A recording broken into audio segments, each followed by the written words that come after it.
So I've been involved with ASIPP for a long time. Since I graduated my fellowship in 2006. I moved to Ohio right after fellowship, opened my own practice, and immediately got involved with OHSIPP. About 5 or 10 years ago, we were more political in nature. Spent a lot of time doing lobbying with our local congressmen, representatives, working on initiatives at the state level. And then when Rick took over as being president, we had this whole concept of doing a large annual meeting. The OHSIPP Society has been around for over 10 years, but it was not very active. And we hadn't had an annual meeting until last year. We would do regional meetings, and those were sparsely attended. So we decided to follow suit of what other big societies have done, such as New York, California, and Florida.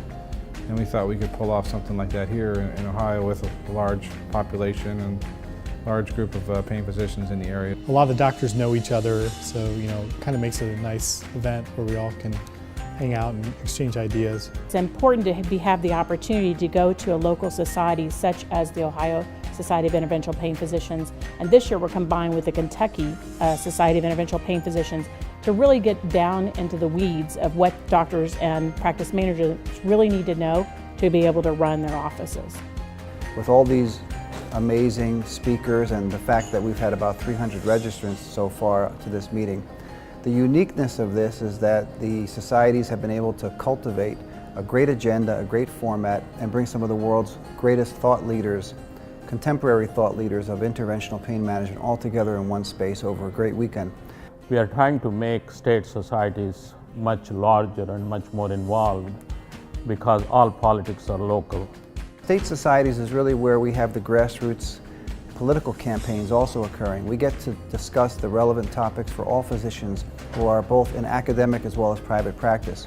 Now what that means is that what happens across both state territories as well as nationally affects all of us. And that's why involvement in the state societies is so critical. It's integral to being successful in your practice, to the viability of the pain practices. I think local chapters are great because first you communicate and you interact with your colleagues locally. Second, they get to bring excellent speakers. Well, we wanted to make this a fun meeting too, right? So I mean, it's good to learn stuff that's pertinent to us now in the moment, but we want to make sure we also fostered social development, interactions with ourselves and our colleagues, and part of it's selfish. I mean, a lot of our friends are coming to this meeting, so we want to have a nice time with our friends.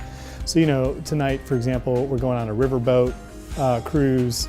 We have a rock and roll concert, so fostering some social interactions. And the venue's great. I mean, it's right here in downtown Cincinnati. You can walk out the front door of the hotel, and there's restaurants. There's a lot of liveliness out in Fountain Square, which is right across the street, for people to see and interact. Coming to meetings like this, I highly recommend it because it's an opportunity to talk to your peers in Ohio and Kentucky to see what they're doing, the experiences they're having, and it's amazing the things you can learn just networking and talking to them. The lectures are absolutely fabulous, but boy, get one-to-one with people and that's the magic. And so getting involved at the state level, especially this state level where we've had such a robust and supportive audience, is uniquely important, and I'm glad to participate.